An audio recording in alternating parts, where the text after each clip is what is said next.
들어본 적이 죄를 짓고 오랫동안 감옥에서 생활하던 한 청년이 이제 출소를 앞두고 고향에 계신 부모님께 편지를 보내게 됩니다. 이런 내용이에요. 제가 집으로 돌아가도 된다면 마을 입구에 있는 큰 나무에 노란 리본을 하나 달아주십시오. 제가 그것을 보게 되면 나를 받아주시는 것으로 알고 차에서 내리겠습니다. 그러나 저를 용서하지 않으셨다면 아무것도 달지 마십시오. 저는 그냥 지나가겠습니다. 그런 편지를 써서 보냅니다. 자, 그리고 드디어 이제 출소하게 된 이 청년이 떨리는 마음으로 버스를 타고 이제 고향으로 향했어요. 자, 그러나 마을이 가까워질수록 혹시라도 노란 리본이 달려있지 않을까봐 두려워서 차마 창밖을 내다보는 것이 두려웠습니다. 자, 그래서 옆에 있는 사람에게 자기 자초지종을 이야기하고 대신 좀 창밖을 좀 봐달라고 부탁을 했어요. 자, 그리고 고향 입구에 이제 거의 다다르게 되었습니다. 자, 그러자 잠시 후에 옆자리에 있던 그 사람이 떨리는 목소리로 이렇게 이야기했습니다. 여보시오, 하나가 아닙니다. 나무 전체에 노란 리본이 가득합니다. 자, 수많은 리본으로 부모는 말하는 겁니다. 뭐라고 말하는 거죠? 돌아오너라. 우리는 너를 여전히 사랑한다. 그런 이야기죠. 자, 이 나무에 매달려 있는 그 수없이 많은 리본은 아들의 허물을 덮어주는 용서일 뿐만 아니라 그를 여전히 아들로 받아주고 다시 품어주겠다라고 하는 용납의 표현이었던 것입니다. 용서와 용납의 표현이 바로 그 수많은 리본에 펄럭이고 있었던 거죠. 자, 오늘 본문에서 바울은 고린도 교회를 향해서 뭐라고 말합니까? 나를 용납하라. 청하건대 나를 용납하라. 청하건대 나를 용납하라. 자신을 고린도 교회가 다시 받아달라고 용납해달라고 간청하고 있는 것입니다. 자, 여러분, 왜 바울이 고린도 교회를 향해서 그들에게 자신을 용납해달라고 간곡하게 청하고 있는 것일까? 생각해 보면요, 참 안타까운 장면인 거예요. 저는 이 장면을 생각하면서 참 마음이 아팠습니다. 자, 고린도 교회는 사도 바울이 친히 개척해서 세운 교회죠. 쉽게 말하면 바울이 그 교회의 뭡니까? 담임 목사예요. 복음을 전해서 교회를 세우고 1년 6개월 동안 애정을 기울여서 말씀으로 양육하고 복음을 전해서 교회를 든든하게 세웠습니다. 그런데 지금 그 교회의 담임 목사가 성도들에게 나를 다시 받아달라 이렇게 간곡히 부탁하고 있는 거예요.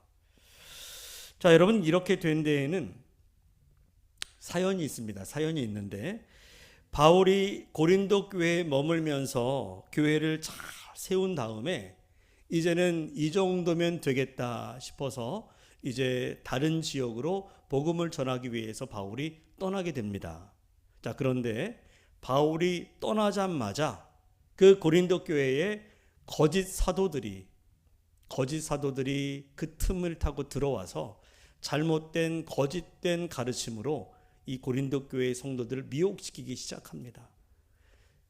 다른 복음, 잘못된 가르침을 전할 뿐만 아니라 그 전에 사역했던 담임 목사인 바울에 대해서 비방을 하고 모함을 하고 비난을 하고 그의 사도권이 거짓이다라고 하면서 그 사도권을 흔들고 바울이 전한 복음마저 급기야는 바울이 전했던 그 복음은 참된 복음이 아니라 우리가 전하는 것을 들어야 된다라고 하면서 바울의 복음을 부정하기 시작하는 거예요. 자, 결국에 고린도 교회 성도들이 어떻게 됩니까? 그렇게 되면 안 되는데 이 거짓 교사들이 전하는 잘못된 복음을 받아들이게 되고 그들이 말하는 바울에 대한 것들을 다 받아들이면서 바울을 배척하기 시작해요. 오해합니다. 그를 거짓 사도로 받아들이게 되고 급기야는 바울을 거부하기 시작하고 그가 전한 복음을 이제 잘못된 복음이라고 버리게 되는 거예요. 참 믿음에서 멀어지게 된 거죠. 그러니 지금 바울이 나를 용납해달라, 나를 다시 담임 목사로 받아달라라고 말하는 것은요, 단지 자기를 다시 그냥 옛날처럼 담임 목사로 인정해달라고 말하는 것이 아닙니다. 그것 때문이 아닌 거예요. 단지 체면 때문에, 단지 자존심 때문에 그런 것이 아니라 그것은 자신을 통해 전해졌던 그 진정한 복음, 그 참된 복음을 다시 받아들이고 참된 신앙을 회복하라라고 하는 간절한 호소였던 것입니다.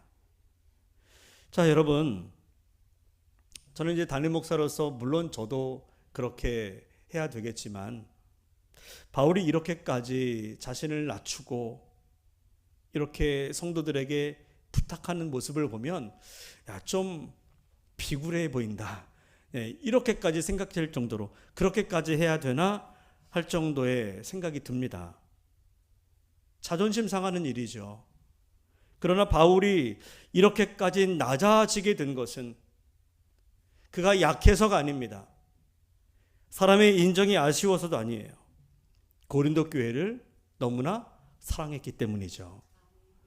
그들이 거짓에 흔들리고 참된 복음에서 멀어지고 영적으로 무너져 가는 것을 차마 더 이상 그냥 두고 볼 수 없었기 때문인 거예요. 여러분, 정말 우리가 누군가를 진정으로 사랑하면 자존심보다 그 영혼이 더 소중하게 느껴지지 않습니까? 내가 누군가를 사랑하게 되면 내 체면보다 그 사람의 무너졌던 것들이 다시 회복되는 것이 더 중요하게 여겨지는 거예요.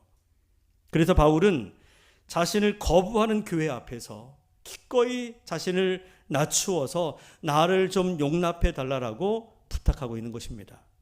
여러분, 생각해 보면 이런 낮아진 바울의 모습이 꼭 우리 예수님의 모습 같지 않습니까? 우리 예수님께서 십자가에서 그 모진 고난과 순환과 수치와 조롱을 다 당하셨던 이유가 무엇 때문입니까? 왜 그러셨어요? 다른 이유가 없습니다. 우리를 너무나 사랑하셨기 때문이죠. 주님이 능력이 없어서 십자가를 당하신 것이 아니에요.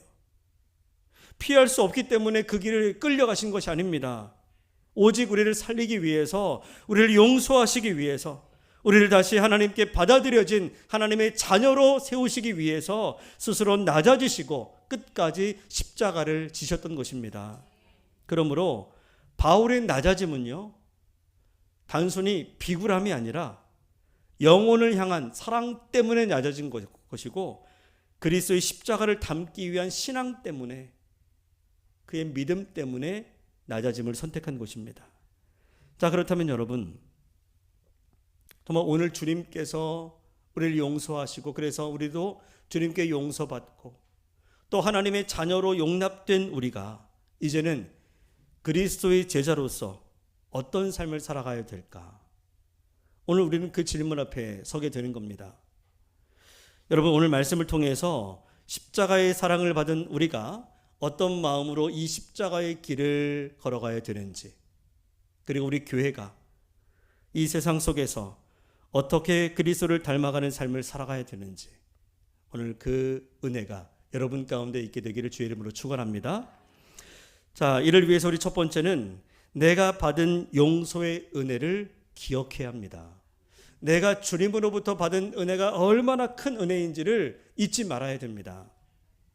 자, 여러분, 우리가 일반적으로 사용하는 단어 가운데 용서하다라고 하는 말과 또 우리 오늘 바울이 고린도 교회를 향해서 나를 용납해 달라라고 하는 그 용납과 두 가지가 어떻습니까? 용서와 용납이라고 하는 단어는 서로 비슷해 보이지만 차이가 있어요. 그래서 오늘 우리가 은혜의 말씀을 함께 더 깊이 느끼기 위해서는 이 용서와 용납의 차이가 무엇인지를 알 필요가 있습니다.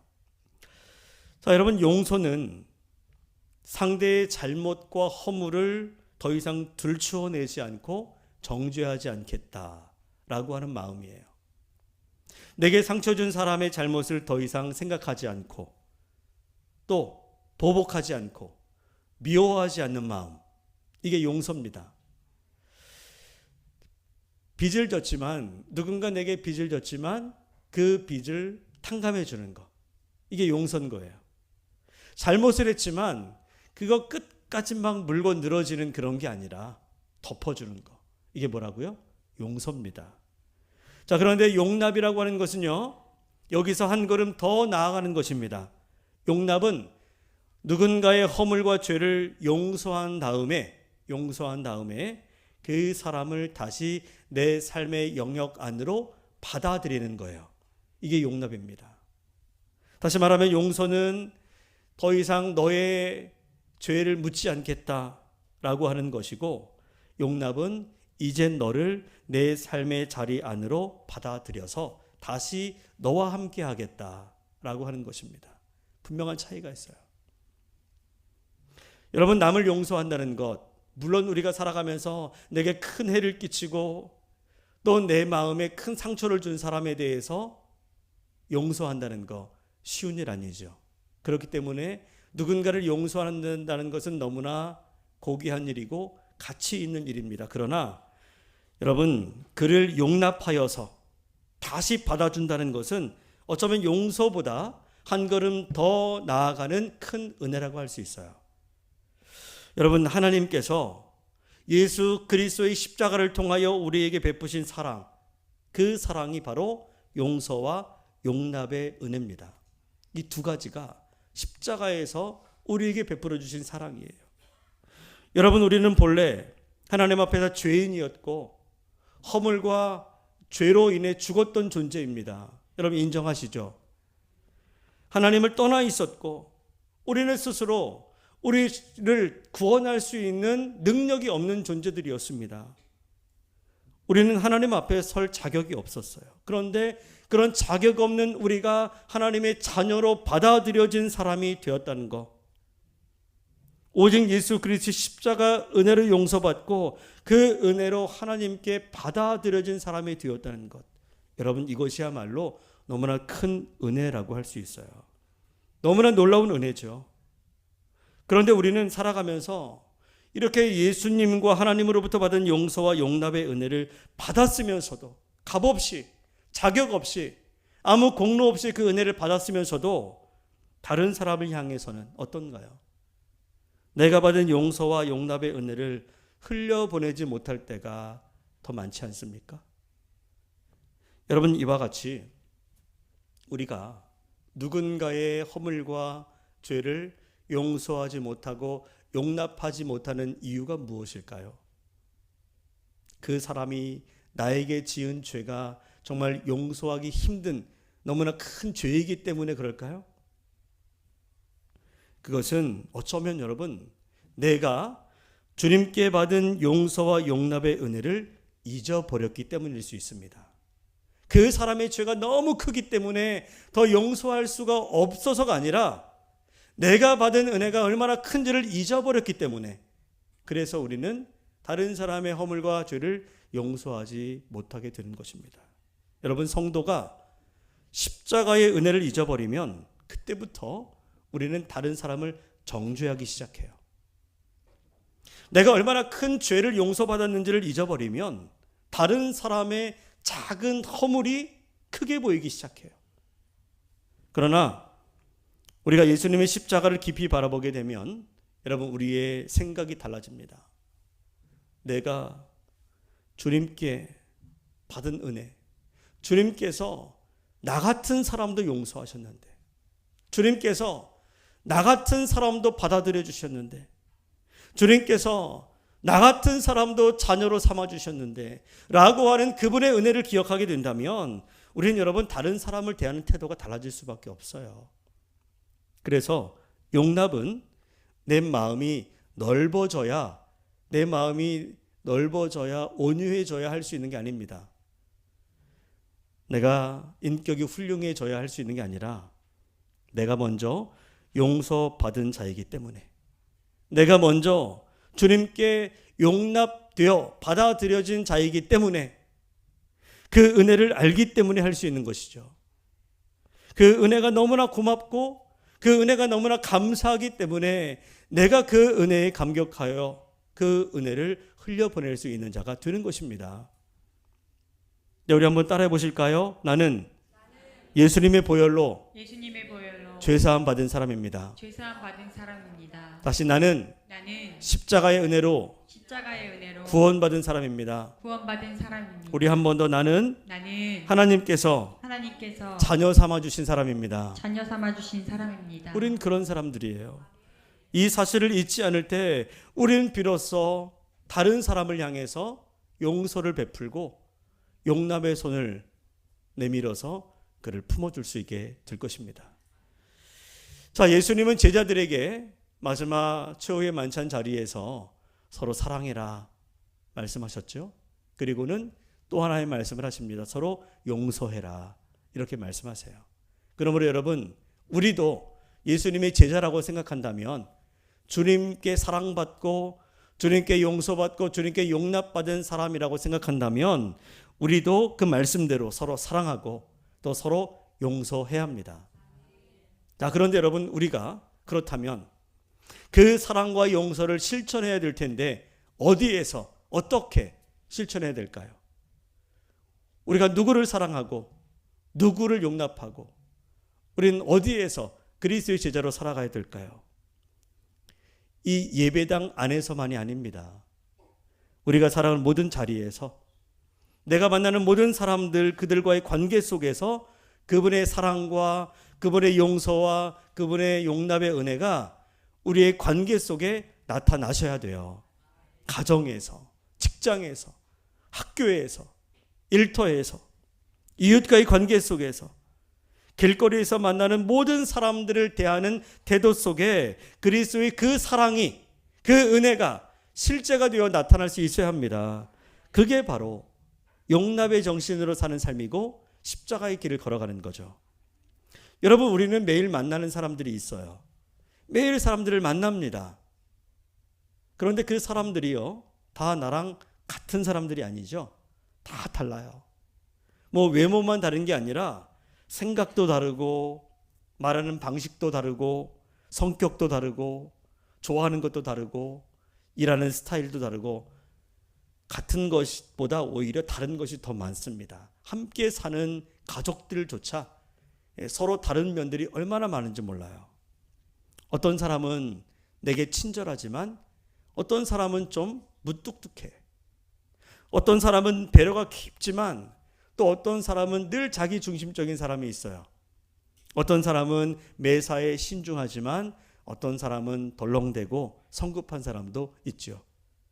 그래서 여러분, 우리가 나와 많이 다른 사람들과 함께 더불어 살아간다는 것은 때로 기쁨이면서 동시에 좀 피곤한 일이고 인내를 요구하는 일일 수도 있습니다.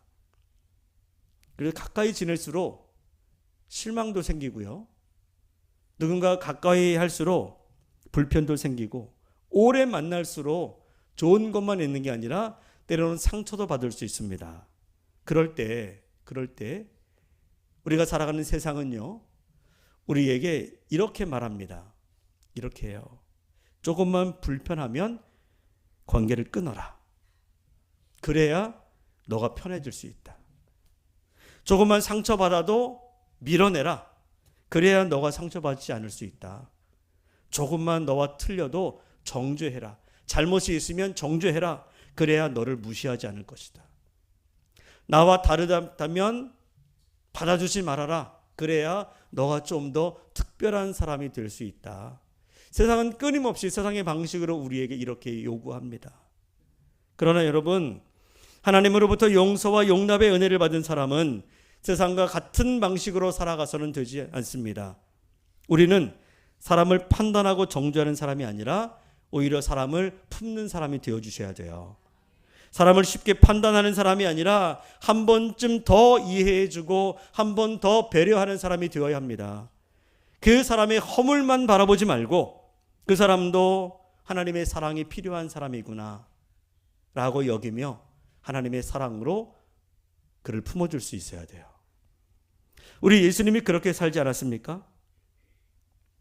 하늘의 하나님이신 거룩하신 분이 그 영광을 버리고 이 땅에 오셔서 낮고 낮은 곳에 오셔서 천한 사람들과 함께 더불어 살아가실 때 여러분 고귀하고 거룩하신 우리 주님의 눈에 이 땅에 살아가는 사람들이 어떻게 보였을까요? 중심을 다 아시는 그분께서 우리 사람을 바라보실 때 그 안에 있는 더러움들, 죄악들, 허물들 얼마나 많이 보았을까? 그게 얼마나 크게 보였겠습니까? 그런데도 불구하고 우리 예수님은 한 번도 사람들을 밀어내지 않습니다. 세리라고 해서 거부하지 않고, 죄인이라고 해서 외면하지 않고, 몹쓸 병에 걸린 저주받은 사람이라고 해서 피하지 않습니다. 오히려 주님은 사람들이 손가락질하는 사람일수록 더 가까이 다가가셨고, 사람들이 끝났다라고 여기는 인생들일수록 우리 주님은 친히 찾아가셔서 무너진 그들의 인생을 다시 회복시키시고 다시 일으켜 세워주셨어요. 그것은 우리 예수님이 죄와 허물을 보지 못했기 때문이 아닙니다. 죄를 대수롭지 않게 여겼기 때문이 아니에요.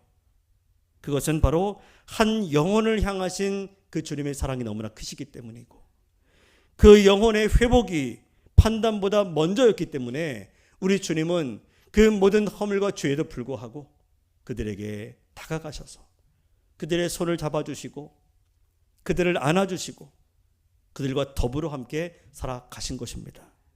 그러므로 여러분, 예수님을 따르는 사람들도, 바로 오늘 저와 여러분들도 사람들을 대할 때, 사람들을 만날 때 바로 예수님의 눈으로, 그분의 마음으로 그들을 대할 수 있어야 합니다. 바로 이 용납, 그리고 이 용납의 정신은 여러분 가장 먼저 가정에서 나타나야 돼요. 우리가 사는 가정에서. 사실 솔직히 말하면 어떻습니까? 가장 사랑해야 될, 가장 사랑하는 가족에게 때로는 가장 큰 상처를 주기 쉽습니다. 왜냐하면 가까우니까. 때로는 너무나 가깝기 때문에 나를 이해하겠지 하고 내 감정대로, 기분 나쁜 대로 함부로 말하기도 하고, 가족이니까 받아주겠지라고 생각하고 그렇게 무심하게 말할 때가 많지 않습니까? 그러나 주님의 사랑을 받은 사람은 가족을 향해서도, 특별히 가장 가까운 사람에게 가장 먼저 그리스도의 사랑을 보여주는 사람이 진짜 신앙의 사람인 거예요. 또한 여러분들의 직장과 일터에서도 마찬가지입니다. 같이 일하는 사람 가운데는요, 내 마음에 드는 사람만 있는 게 아닙니다. 일을 너무 느리게 하는 사람도 있고요. 같이 일하는데, 난 열심히 일하는데 좀 뺀질거리게 보이는 사람도 있을 수 있어요. 나는 좋게 말하는데 거칠게 받아치는 사람도 있고, 책임을 미루는 사람도 있고, 내 마음에 들지 않는 사람들이 많이 있는데 그들과 함께 살아갈 수밖에 없습니다. 그럴 때 우리의 마음에는 짜증이 들어올 수 있고요. 그래서 멀리하고 싶고 미워하는 마음도 생길 수 있습니다. 그러나 예수님의 사랑을 받은 사람, 주님으로부터 용서받고 용납받은 사람이라면 그렇게 반응하지 말아야 돼요. 물론 여러분, 다른 사람의 허물을 보았는데, 그 사람이 죄를 짓고 잘못했는데 모른 척 눈 감아줘야 됩니까? 아니에요. 잘못은 잡아줘야 되죠. 그 사람을 위해서라도. 책임이 있다면 물어야 합니다. 그러나 그 사람을 함부로 무시하거나 깎아내리지 말라는 거예요. 실수는 지적하되 그의 인격은 존중해주고, 문제는 해결하되 사람은 끝까지 품어줄 수 있어야 합니다. 이게 바로 우리의 일상에서 실천할 수 있는 용납의 삶인 거예요. 자, 여러분, 이처럼 용납이라고 하는 거, 용서보다 한 걸음 더 나아가는 용납이라고 하는 것은 나와 성향이 같고 성격이 같고 어떤 좋아하는 것이 같고 마음이 통하고 뜻이 같은 그런 사람들을 받아주는 것이 아니라, 나와 다른 사람일지라도 함께 더불어 살아가는 법을 배우고 그러면서 함께 그 용납을 실천해 나가는 삶, 이것이 바로 우리에게 요구되는 십자가의 길인 것입니다. 자, 그래서 우리 신앙은 여러분 교회 안에서만 나타나는 것이 아니라, 예배의 시간에만 나타나는 신앙의 모습이 아니라 여러분의 일상에서, 여러분들이 사용하는 말투가 신앙이고 여러분들의 모든 관계가 신앙이고 여러분들이 일하는 모든 일처리가 신앙인 것입니다. 그러므로 교회 안에서만이 아니라 여러분 세상 속에서도 주님이 우리를 받아주셨으니 우리도 다른 사람을 받아줄 수 있어야 돼요.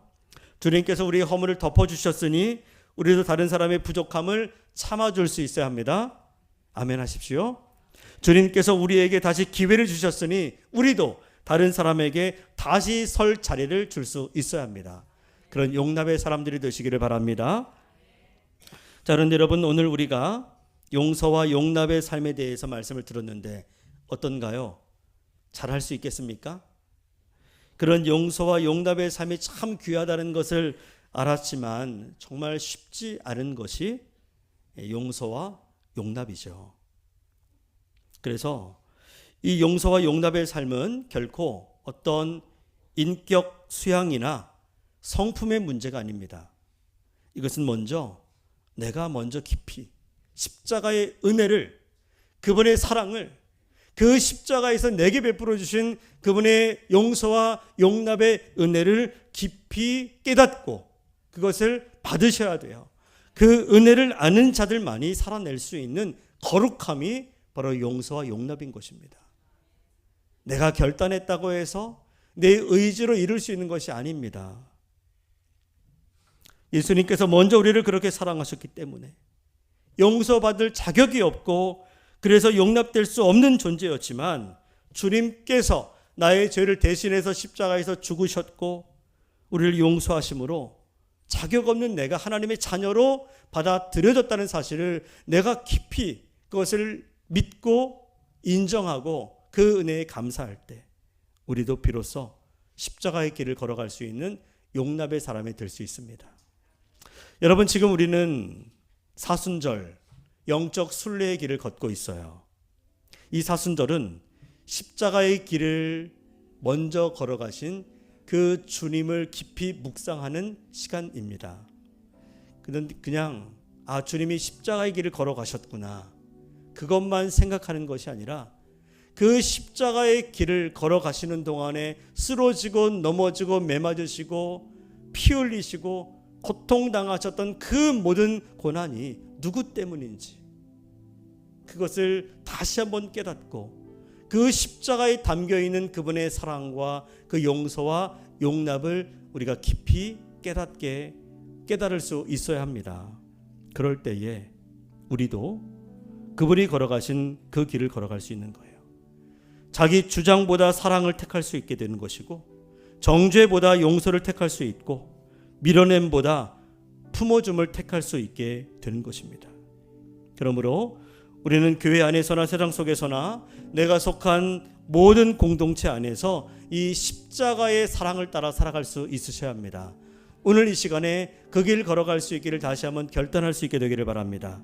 그러므로 이번 사순절에 우리 모두가 예수님의 사랑, 그 십자가 사랑을 더 깊이 묵상하면서 그 십자가의 정신으로 우리 가정과 교회와 직장과 세상 속에서 참된 용서 또 참된 용납의 삶을 실천하며 살아갈 수 있는 그리스도의 참된 제자들이 다 될 수 있기를 주님의 이름으로 간절히 축원합니다.